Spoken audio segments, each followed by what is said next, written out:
Hello.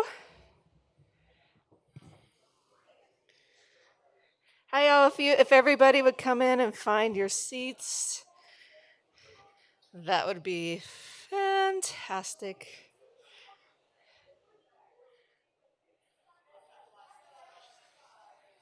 Okay, everyone, welcome. Welcome again. Welcome back. Melanie, the Senior Director of Public Programming here at the Center for Fiction. We're going to move right into our second panel today. My buddy Michael here from the Center for the Art of Translation will do the introduction. Thank you, Melanie. Hello, everyone. Welcome back. For those of you joining us for the first time, welcome for the first time. We're happy you're here. Our next panel today is Desert Poetics and Translation. What is illuminated when translated literature is approached from the common ground of environment rather than language or nation?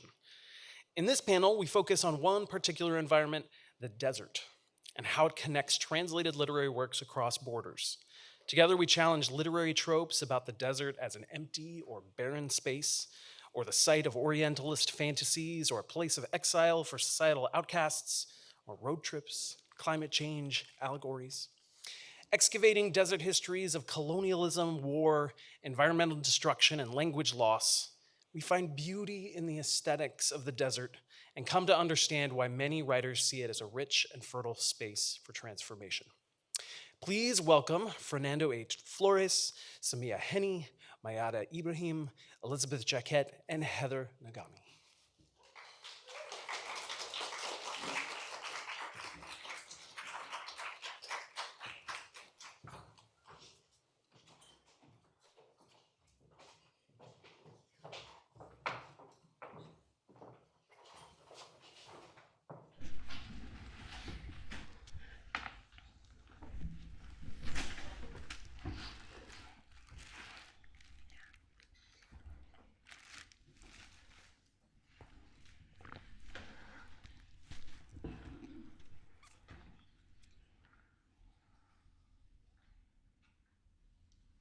I can't hear you anymore. Hello, everyone. Hi. Hello. Hello. Yes, I can hear you. Okay.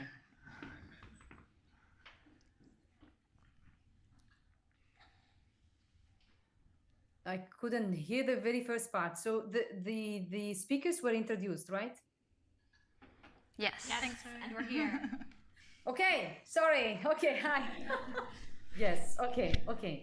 Yes. So and because I couldn't hear if it was said that I'm gonna lead or make sure that we discuss. So I'm gonna chair the panel. No. Yes. Yes. Okay, sorry, I don't know. Yeah, I couldn't hear you. That's why. Okay, hello everyone. So welcome. Yes, to Desert Poetics and Translations. I'm really delighted to be here virtually with you, but my heart is there with you. Unfortunately, I couldn't travel to New York, but we have a fantastic colleagues, speakers here. Is the sound okay? Yes, I can hear you. Okay. Yes, so we have about an hour to talk about or to try to understand what are the stakes when we talk about deserts, poetics, and translation. And I would like to start with this translation, with how we think of translation in each of your work. Specifically, I think that the translation is, for me at least, in the work I do, is not only about languages or translating text from a language to a language, but is also about experiences, is also about narratives, is also about the process. I mean, this process is really what I would like to start with. The process of translation might take different forms of manifestation, and it also might leave traces, and it takes also different kinds of spaces, physical and also psychological spaces. And I would like to start to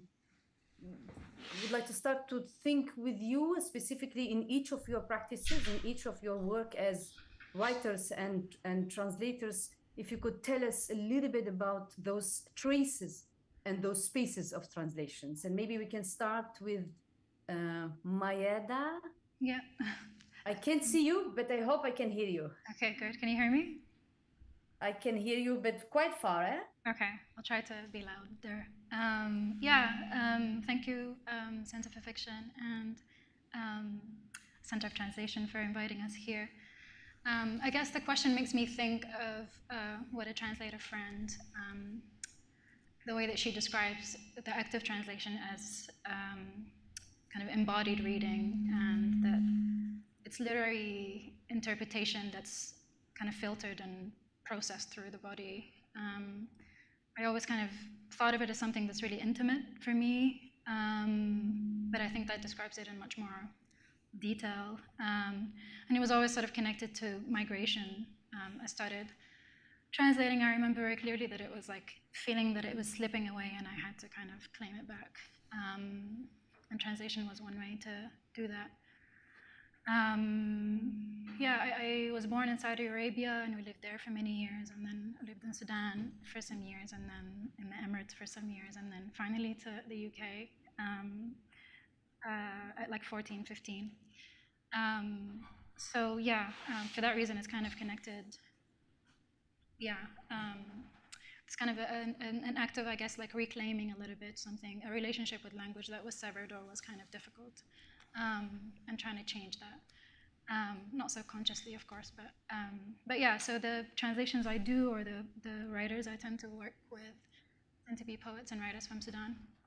And I think I seek that out because it's people that I feel a sense of intimacy with and a shared experience and a shared language. And I guess, maybe I'll stop there and I'll let you.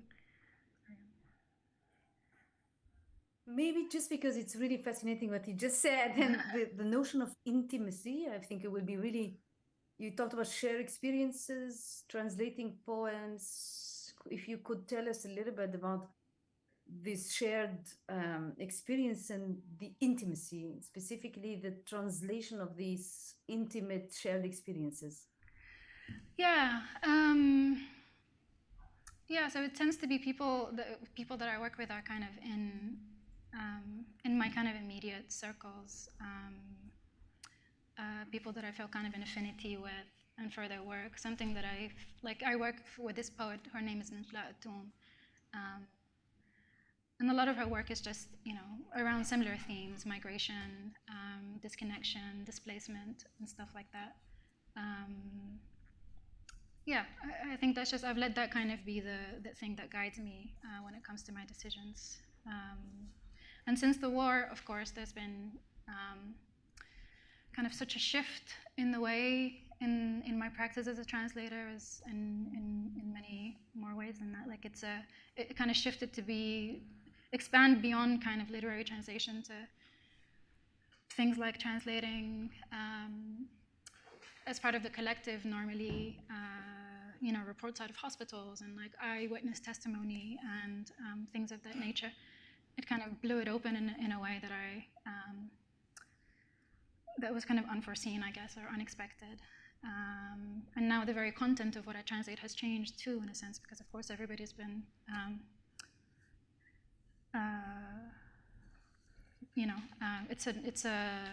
it's an event that kind of ruptured every aspect of life. So it's been, so things have kind of been, so those are the kind of changes that have taken place lately.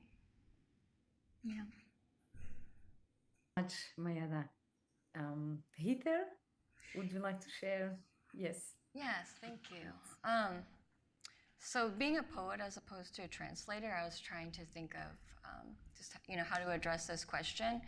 And most recently in my work, I've been trying to figure out how to bring words to like kind of an unspeakable experience. I had been for many years in an emotionally abusive relationship, and when I escaped it and got a divorce, the question for me as a poet was, how do I speak about something that, like, I hate to use this word, but I feel like I'd been almost trained to not speak about for like a decade or so. How do I like find my voice again and be able to like translate the unspeakable into something that a reader could understand? And I think another question was, how do I create a safe space for myself to make that happen? And I feel like it sounds kind of odd, but the safe space that I thought of was my gaming community.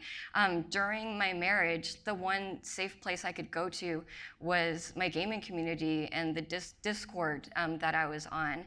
And it was a place where like you had to fill out an application, you know, to get into the club, and it had really strict rules. If the rules weren't followed, there were consequences for them. A place where my boundaries were respected, and if they weren't, there was this strong leadership of these two women that would help me with other people so that my boundaries would be respected.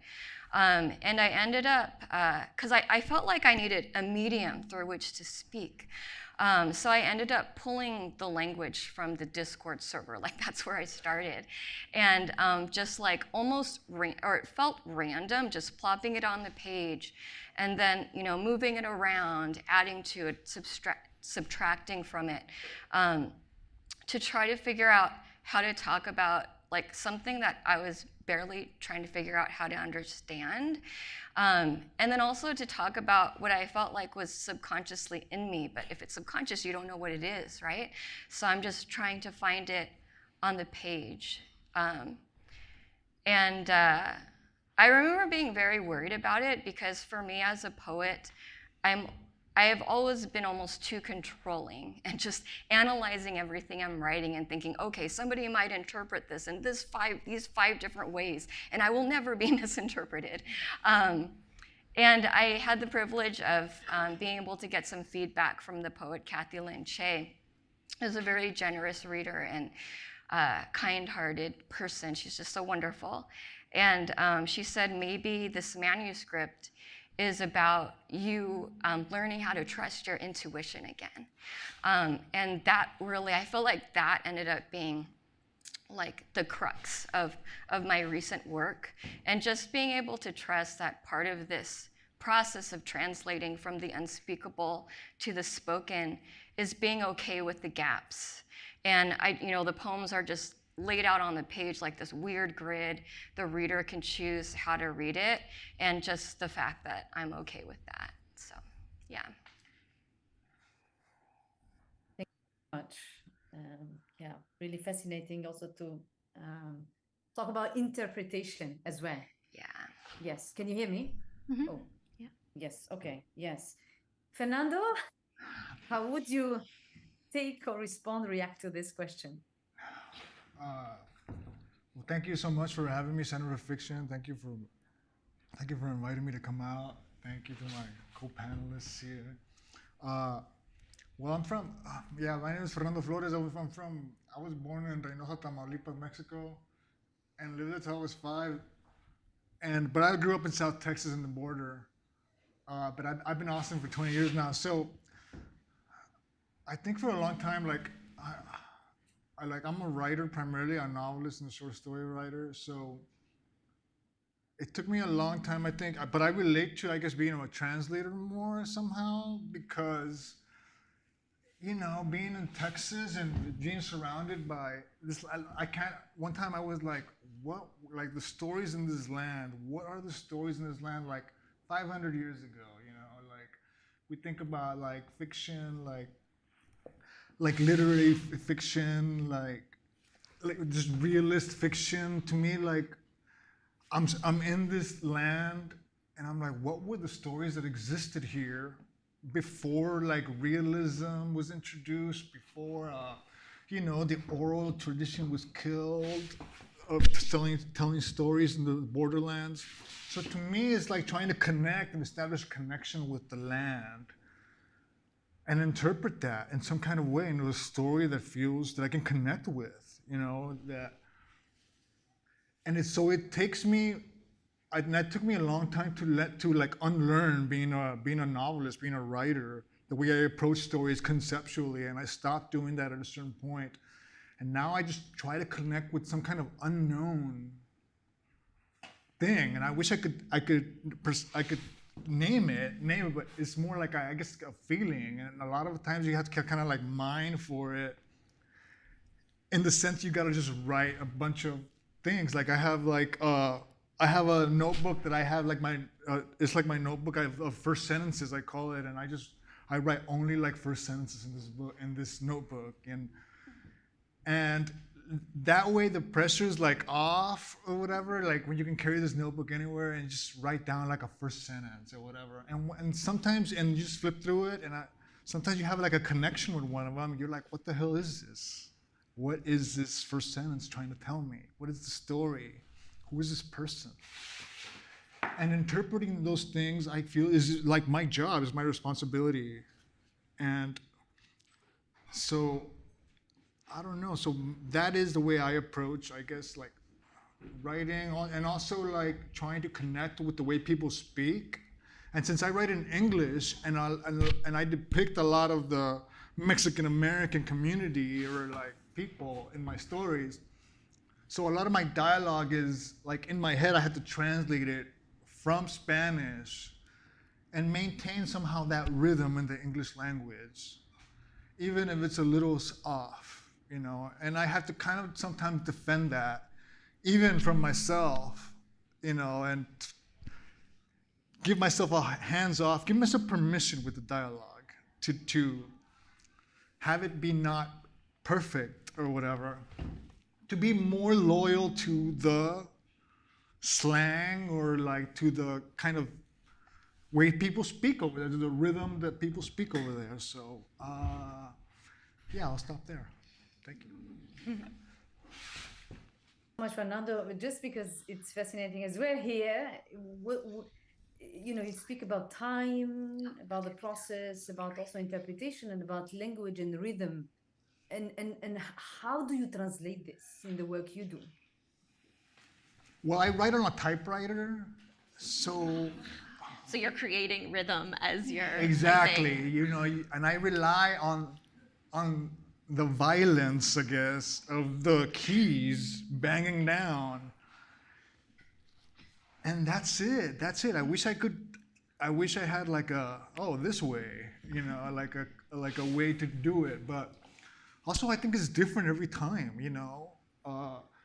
Like in 2007, I worked sound on a documentary film like 16 hours south of Tijuana, in the middle, like in the San Ignacio Lagoon, where the gray whales go to give birth every year or migrate. And it's a fishing community there, primarily fishing community there. And from the fishermen, I you know, whenever they came back with a bunch of fish, they'd always be really happy, but they're like, you know, this is not a guarantee that we're gonna go back and get more fish, because the fish remember, you know. If you go to the same spot where you got a bunch of fish, you're not gonna find fish anymore. So that's, to me, translation, and that's writing right there. You gotta find the fish, and however you find them, you know, it's not a guarantee that you will, but you gotta go out there every day and hope that you find it. Fernando, Elizabeth, how would you define the traces and the spaces that translation are taking up in your practice? Yeah. Translation takes up all the spaces in my practice as someone who's a translator. Fernando, I can't help but think right now, so I came to translation from living in Cairo for 5 years, and at one point, I'm thinking about what you spoke about in terms of listening and listening to the rhythms of language, and also a typewriter. And I'm just remembering that at one point we sat down with like a tabla drum, and then mixed in the samples of the tabla drum and of somebody else on a typewriter, and also of like sounds from the street outside, into a wild recording, which I haven't thought of in years. But I think that there's something really interesting what you said about listening to the rhythms and the patterns that one language can do, and trying to, what I do as a translator is then try to think about recreating those in English. And in some senses that resonates with what the previous panel was talking about in terms of, the work of the translator, listening not just to the text, but then the ways that being a practicing translator makes you just sharpens your listening and shapes the way you listen, not just to literature, but to other aspects of the world. And I guess one way that that's manifested for me recently is I've been thinking a lot about how our practices as translators help us destabilize and unsettle notions of authorship and just the many ways that we can envision and encapsulate working together in collaboration in writing, and that the relationships between translators and authors aren't always amicable. Those can be contentious relationships, those can be collaborative relationships, and yet at the same time, you're in that text together, and that every time you're presented with a translation, it's this coexistence, like hidden or revealed inside of it, of these two voices and two authors who are in that same site themselves. I'll also add another thing that I've been thinking a lot about recently. When you ask Semya about the psychological and physical manifestations of translation, and as I've been thinking about that question and kind of like the physical manifestations of translation and how thinking about translation is brought to the fore physically for me at the moment. One thing, I've been thinking about this a lot in new motherhood. I gave birth to a daughter in February, and shortly after noticed this strange thing happening in my language. And as a translator, I think of myself as someone who is so attuned to language and very precise and thoughtful. And then there's something in like the early infancy days when you just hear yourself saying things, and I noticed myself kind of repeating this destabilization around subjects in the sentence, and then could hear other parents doing it too, to say things like, "Oh, are we feeling tired? Are we feeling hungry?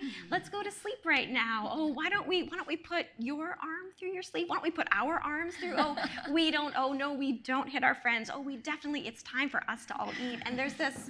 I'm glad to hear some laughter, because this has been taking up a lot of space in my brain, and I think that it's just this.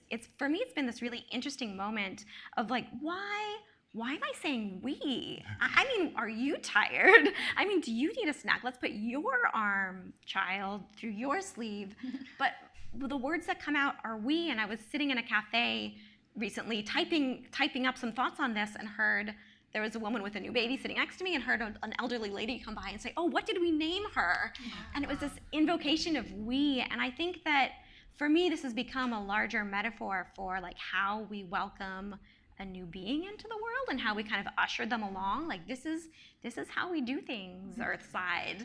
And also an acknowledgement, as I've continued to wrestle with this, that in those early infancy days, like it is not like the baby has no concept that they're a separate person. And also anything that the baby needs, like that means, oh, sorry, Mike, that means that I, the mother, need to do something. If we are hungry, then I nurse the baby. If like the baby is tired, then I hold the baby to sleep. And so there's this mother baby parent baby dyad that's created.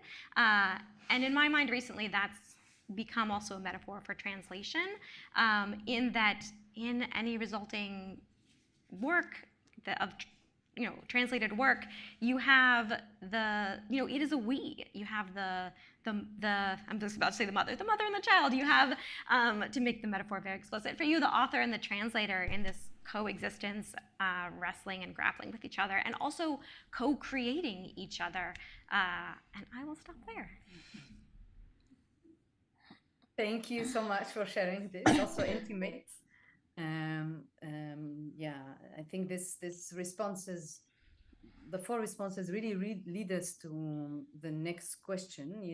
Some of you spoke about displacement, about migration, wars, disconnection, the translating the unspeakable experience into words.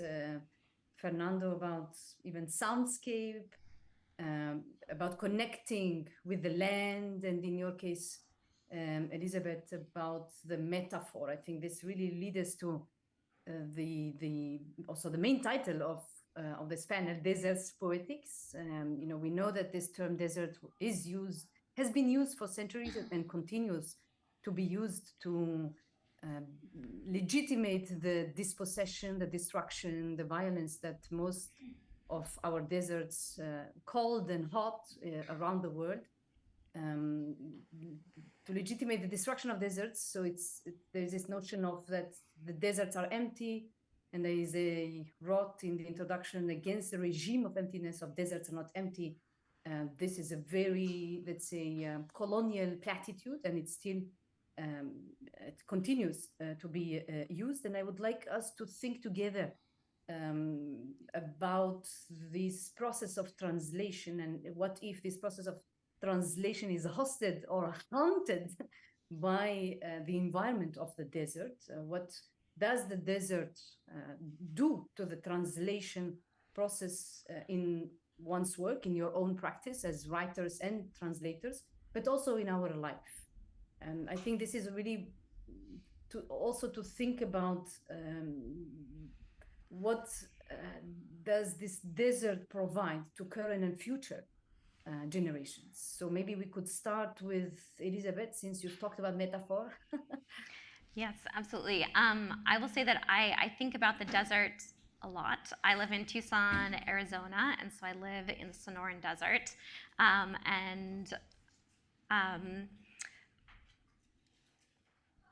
Yes, I think that the kind of entry point that I'm interested in bringing us to here, and if you'll forgive me, I'm going to read very briefly the opening paragraph of Minor Detail by Adonai Shibli,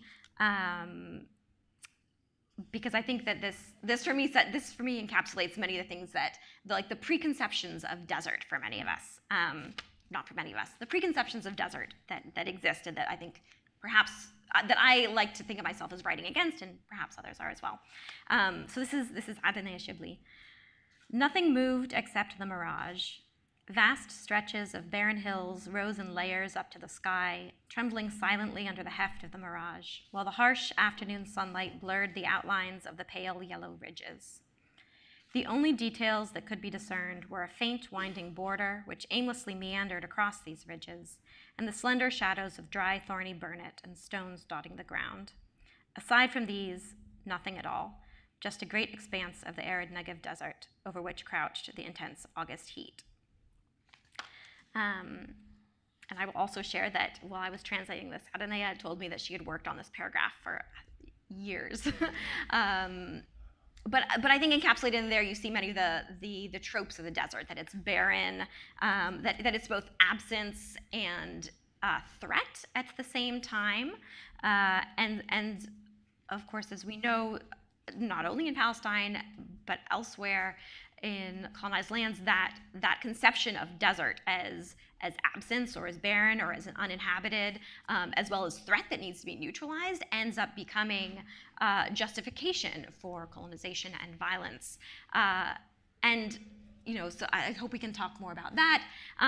There's another part of me that has now become very defensive of the desert, living in Tucson, Arizona, which I know Heather has as well. And writing against these conceptions of desert. When I moved to Tucson in 2018, I was moving from Philadelphia, and that was the year when Phoenix, Arizona surpassed Philly as the 5th most populous city in the country. And Philly was pissed. And there was an article that I remember so strongly reading in the Philadelphia Inquirer at that time, and no shade to Philly, I also love Philly, but there was an article of someone saying, can you believe it? This hot wasteland of Phoenix, Arizona has surpassed us, a city of history. What is even out there in this monochrome place? All they have is mountain lions, the Gila monsters, and cacti, and all those plants and animals are about to kill you. And to me, it was the same types of tropes as it's monochrome, there's nothing there, everything out there is a threat. So for me, as someone who lives in the desert and finds it to be just a intensely multifarious and rich landscape, it's interesting to me to note how these tropes of desert get repeated across the world and across contexts, and perhaps that helps us link different deserts around the world, and how and kind of their affective qualities, and then how those get used as justification. And I will stop there. Very much.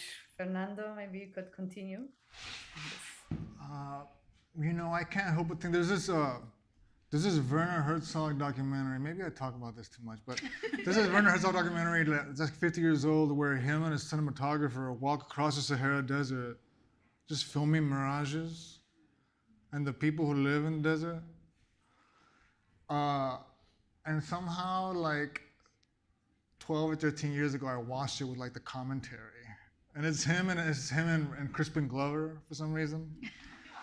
And Crispin Glover asked Werner Herzog what he like. And if you watch a movie, like there's no voiceover explaining to you what you're seeing, but it looks like a bus, and there's kids coming off the bus, in this mirage, and another mirage. It looks like somebody's walking across a fence or something. And then Crispin Glover, I think, asked Werner Herzog what he thinks these images are, and then Herzog says, in his very, I'm not going to imitate his voice or anything, but in his very distinct way of speaking, says that that he thinks that mirages are reflecting something that is happening in that moment somewhere in the world. So to me, it's everything passes through the desert, even if we're not aware of it. We can be like mirages in the desert at any moment, and you just appear through there, and I can't help but think about the border.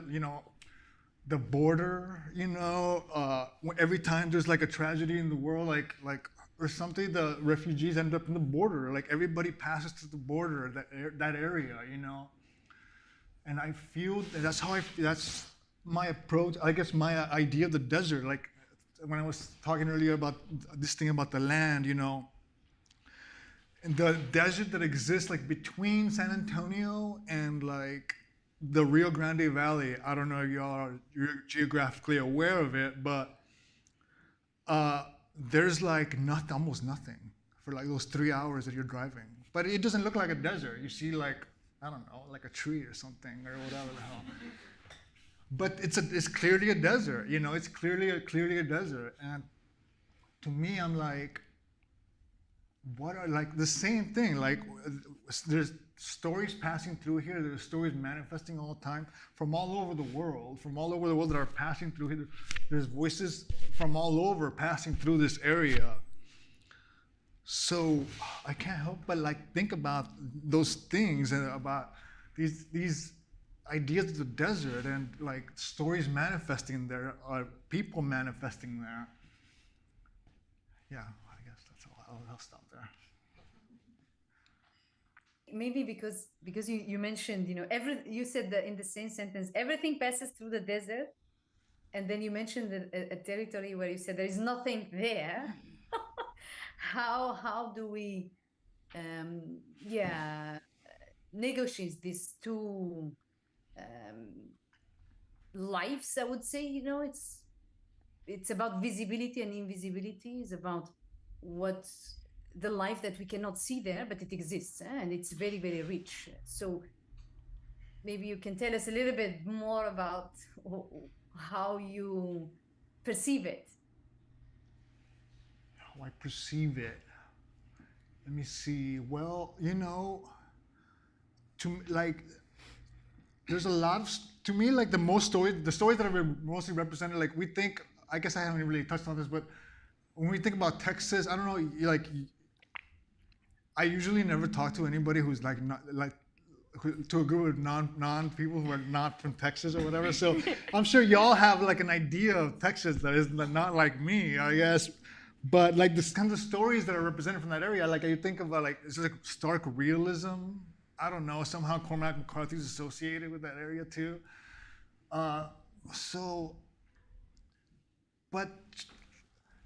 But there's an unspoken, I don't want to say surrealism, but for lack of a better word, I would say surrealism that has not been represented or touched on, that is there manifesting all the time there, I'm not gonna say his name, but that guy who's launching rockets in Brownsville and Boca Chica. They call it Boca Chica, but Boca Chica doesn't exist. It's just a little neighborhood in Brownsville, Texas. This guy's trying to start his own like city in the desert, really, in what is pretty much a desert, you know. And which is also this area that has like almost no investigative reporting too, like in this area, especially in South Texas, like the newspapers are all like gone and stuff. So you can get away with a lot of things there. There's a lot of people not writing these kinds of stories that are manifesting there. So I feel that it's my responsibility. I'll give myself that weight on, you know, to try to touch on those things, because otherwise, why write a book? You know, why write another book? There's so many books everywhere, you know, that we're probably never gonna read, you know. There's more books that exist now than ever before, you know. So unless I can really touch on that and answer that, even if it's not with actual words, then I don't approach it. Then I don't touch it. But it's like finding a roundabout way to get there, you know. Thank you, Fernando. Yeah, Heather, knowing that, you know, deserts, the term desert is not, only about spaces, it's also about imageries and imaginaries. How does it, what space does it take in your practice? You know, when I think of the desert, it's really, it's partially about my family, and I kind of think of it as an ancestor in a way. My family's experience being incarcerated in the desert, and then also my own experience living in the desert for many years. When I first heard your question, I was thinking that you didn't say hosted and hunted, but hosted and haunted. And for me, like, this feeling of being hunted is very real. I'm fourth generation Japanese American, meaning, excuse me, my family was all incarcerated during the World War II period. And you know, because of Executive Order 9066 by FDR, they were sent to live in the desert. It was the land of the Colorado River tribes in Arizona, who at that time consisted of the Mojave and the Chemehuevi people, and then later also the Hopi and Navajo. And that prison camp was built against the wishes of the Colorado River tribes. However, it was partially built because the U.S. government in 1865, they had made an agreement that, okay, we're going to have this reservation for you, and we'll build irrigation. And then when the idea came about to imprison Japanese Americans, they thought, wow, the Japanese Americans, they could build the irrigation. So it's really interesting to think about. I feel like my family was transformed because of that experience, and also the desert was transformed. So that's why I feel like a kinship to it, though also haunted by it, because I grew up hearing like my aunt telling me some stories about it, and like being afraid to go to she was 5 when she went, and she was afraid to go to the bathroom at night because she'd have to walk through the desert and, to find whatever where the latrine was, and there were frogs in there, and it was just very scary for her. And so partially haunted, but then also like hosted, and for like when I lived there in graduate school, and later when I was married, I just felt like protective of it. Like whenever there's rain, like never complain. Like we're always happy because the desert is being nourished, right? And speaking of Gila monsters, one time there was a Gila monster in my house, and I just thought it was like this big pretty lizard, and I was like, oh, here's this popcorn bowl, can you go in there? I'll take you outside, placed it, and you just like walk back into the desert. And then I Googled black and orange lizard Gila monster. There's no antivenom. It might hang on to you for 10 minutes, and I'm thinking, oh, but it was really nice, the Gila monster. They're very slow. They're kind of They like trundly. It was really chill, yeah. And so The chillest, like potentially lethal lizard out there. True. Yeah.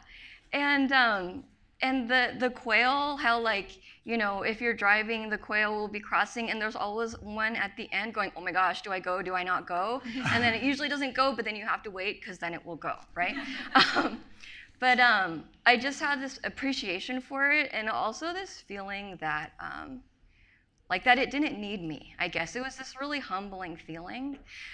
So when it comes to like writing about an experience of the desert, whether it's about my family's experience, right, which is like mostly not mine, but kind of inherited, and then also my own experience, it's a lot about, I think a lot about care and respect and honoring the part of the story that doesn't belong to me, but that because I love it, that like, oh God, I'm like getting myself all emotional again, that I really want to share it. So, yeah. Thank you very much, Heather. It was indeed about haunting, hauntology. Yes, Yeah. so it's, yeah, absolutely hosting and haunting. No, I think this is really fascinating, and also to think about love, respect, and care. I think that's really what, yeah, needs to be practiced in these territories around the world. Absolutely. Um, Mayada, again, I can't see you, but I'm sure you you have so much to say about the desert, and you mentioned the war. I also want to acknowledge absolutely the many wars that are happening, taking place around the world. You mentioned Elizabeth, yes, Palestine, Lebanon, and of course Sudan. So maybe Mayada, you could tell us a little bit about your uh, hosting or being haunted by the desert. Yeah, I mean, in recent years, I feel like I never really thought about the desert until very recently, and it's come to occupy a very, yeah, like a big space, I think, in my imaginary and a lot of people that I know. Um, to sort of get to the border from Khartoum, you have to navigate the northeastern Sahara. And for a lot of people, the 7.9 million people that were displaced in Sudan, they were navigating these terrains for the first time in their lives. And that included 50 or 60 or maybe more close relatives of mine. So when it was happening, it was always kind of very close. We were kind of up, constantly in conversation as much as we could as that was happening. Um, and so it was, yeah, just a lot of, like you see pictures, a lot of it is just like what I remember is just images of that period, people covered in dust and stories about how they were tied down to the backs of pickup trucks to take this very bumpy, very dangerous, very dark, very cold journey up that's 600 miles. And yeah, just things that I didn't experience firsthand either, but just inherited is a good way to say it, but also just I can experience from a distance. Yeah, and there's all these. So I guess like yeah, just seeing it transform into this thing in my mind and everybody else's. And also you have these, for a while there was something called the Toyota War, which started in Libya, the war in Libya and Chad. Because a lot of the vehicles that were used and kind of fixed up to attach guns and things to were Toyota made. And so there's, I think the last estimate was something like 100,000 of these vehicles used by various rebel groups in the desert. So one, very dangerous to keep in mind as you were taking that journey, thirst and hunger being one of them, but also all these different checkpoints and these different rebel groups that could materialize at any time. But yeah, I think for something like that to just suddenly kind of unravel for such a huge number of people, for you to sort of, for the first time in your life, kind of encounter a terrain like that, I think about what that will, like what the repercussions of that will be, yeah, it kind of becomes part of this, what I was saying earlier, like something that becomes so part of you that the rest of life kind of filters itself through that. So yeah, I think it will take some time to kind of take that apart, but it is this sort of totally new and totally unknown, and experience. Yeah, that's part of this kind of larger collective memory, and yeah. Thank you very much. I'm sure there are a number of questions from the audience. Maybe we could try to see, and I'm not sure how to manage that. So, and you will let me know if there are no questions and we need more time. I have many other questions, but let's Sonia, wait. I'm happy to field since you can't see the audience. I'm happy to field if there's questions. Do people have questions at this time? Raise your hand if you have a question, and a mic will fall from the heavens. Hi, thank you so much to all of you. I as you were sharing, I was thinking a lot about White Flights by Jess Rao and the way he talks about the fantasy of an empty and historyless American landscape as a fantasy that is used by, he argues, like a dominant part of American letters as sort of like an ideal receptacle for the character development of white protagonists, and how the insistence on the history and something other than the emptiness of that landscape sort of like is an intrusion on that tradition. And so I'm interested in terms of poetry instead of narrative. What does that same fantasy about the desert, what does it accommodate to the benefit of, say, what we might call standard English? What does the disruption of that fantasy, the insistence on something other than that fantasy, what does it make possible for language instead? And just to understand, when you talk about fantasy, it's a conception, it's a human, it's an anthropogenic conception of the desert, or it's about an imaginary of the desert? Is it about the misconception as the desert as empty, or what kind of fantasy? He said the latter. The life. She said the latter. I apologize. She said the latter. Okay. Thank you. I feel like I was kind of wondering, like myself, what it would be like to be a poet at this, with all these translators. I mean, it's been really wonderful, but I feel like I could relate to a lot of what you all have spoken about, and that it's a lot about listening and observing, and like we said before, like being respectful. And I heard that from the previous panel too, and I feel like that's something that I don't like to say like the desert has to offer us, because it's not like going, here, take me. But something I guess that we could learn from is that you need to just sit there and be quiet and listen, Yeah, so that's what I take from it. I think I also see parallels in like the ways of, I love what you've said, Heather. You give me a lot to think about in terms of like listening and accepting something on its own terms, with space for it to exist in a way that is unlike what presumptions you may have inherited culturally, or other narratives that are like more powerful and prevailing. And for me, that's something that both this attunedness to the desert does in my life, as well as the practice of translation, both writing translations and reading translations, is that we all might have conceptions of what the desert is in terms of absence and empty sand and like one saguaro that looks like this.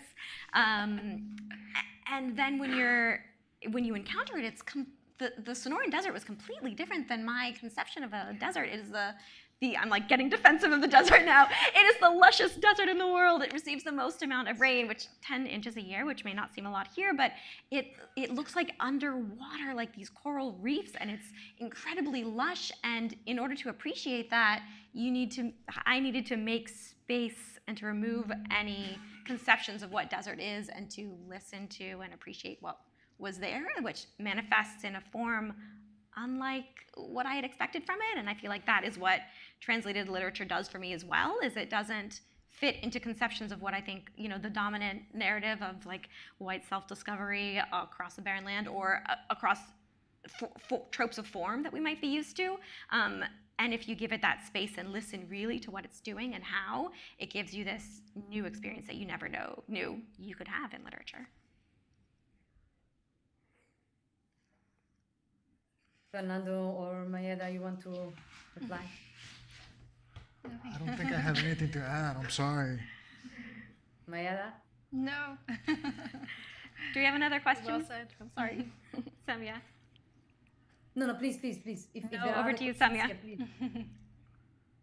Oh, in the back over there. Hi, I grew up in the northern Mexico, also in the desert, and I've heard you all talk about the desert, but you haven't mentioned how deadly it is and why that is the fear of the desert. Not only the poisonous animals that are abundant, but just the heat. Like when you're there on a hot day, you know you won't last very long in the desert. I mean, the desert has this way of killing people. And as somebody from that area where there's like thousands and thousands of dead bodies strewn around that border that Fernando mentioned, I just find it interesting that you haven't mentioned, even with Sudan, obviously, Northern Sahara, you mentioned like the danger, but not necessarily how deadly it is. And I would like to know why or why not. I guess I thought it was implicit in what I'm saying. Yeah, of course. Countless stories, and one doesn't want to just regurgitate them all. But yeah, so many memories like that I feel like are really wedged into the mind now about just like thousands who are just missing, in the desert or died because of thirst and hunger. I don't think it was deliberate. I feel that, yeah, the border is deadly, yeah, all that stuff. But I'm like, I don't know, are those narratives overrepresented sometimes? I don't know. Like, is the desert just this? Just like death? And sure, it happens. Sure, that's what it is. Sure. Due to, like, there's so many other factors involved in there, and it's complex. But to me, like, being from that area, I'm like, those aspects of it are overrepresented by people outside of it. And it's like the outsider's gaze. All they see is the terror aspect of it, But so I'm like, yeah, that exists. So, but how can you tell these stories without not acknowledging that, but without that being the center thing, without that being the thing that you're writing about, like. Otherwise, it's just like Sicario kind of stuff or whatever the hell. That all these narratives that are like overrepresented, I think, by outsiders. So, sure, the desert is deadly, but that's just one aspect, It's like crossing the street is deadly, So, I don't know.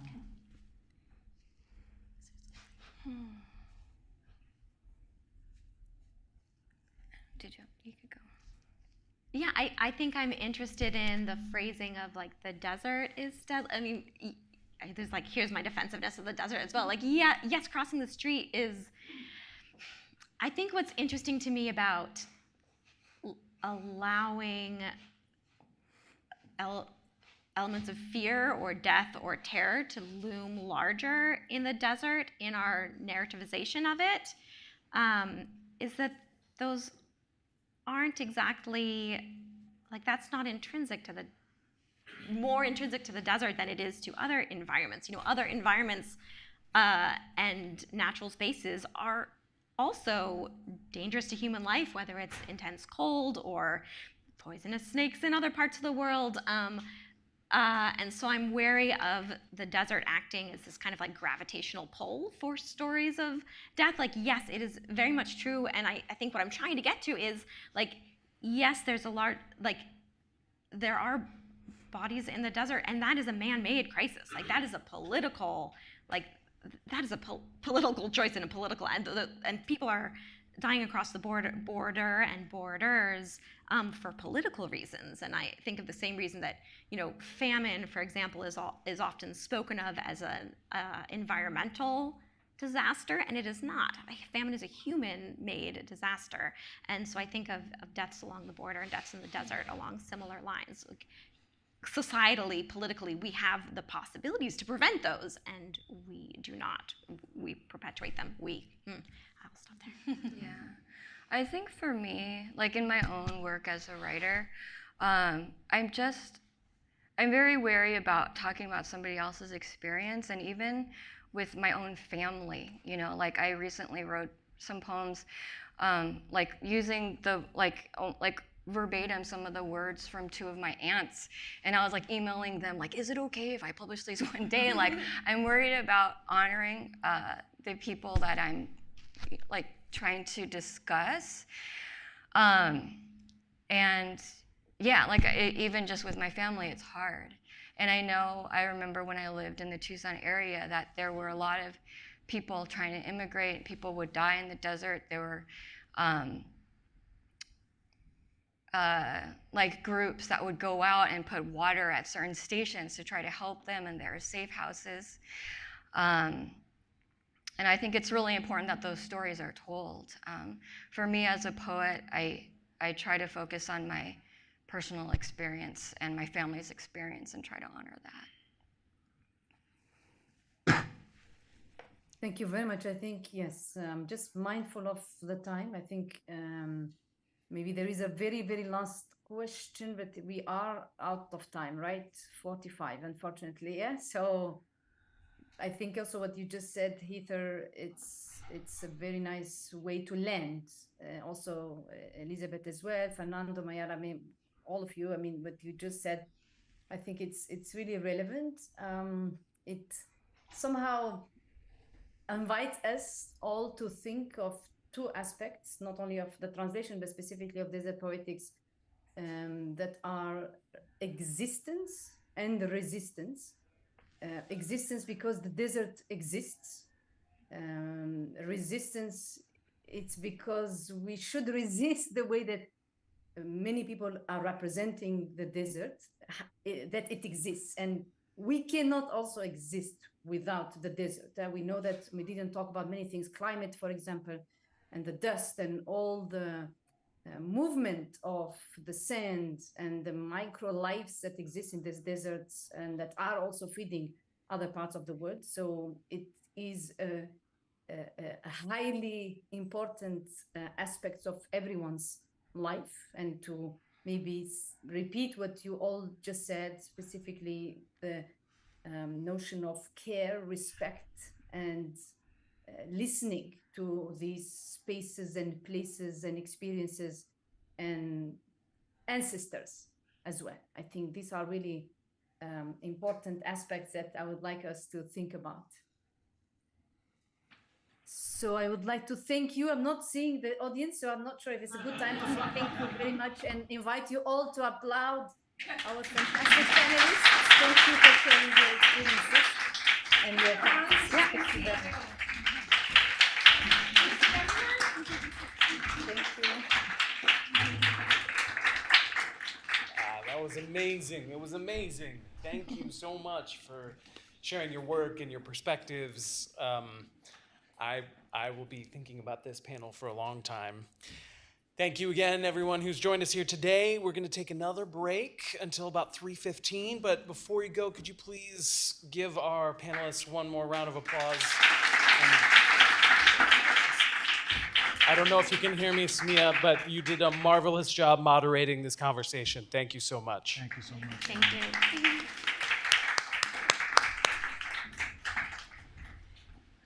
Thank you. What an honor to be in conversation Thank you with so you. much. Yeah. What's that? Thank you so much. Thank you.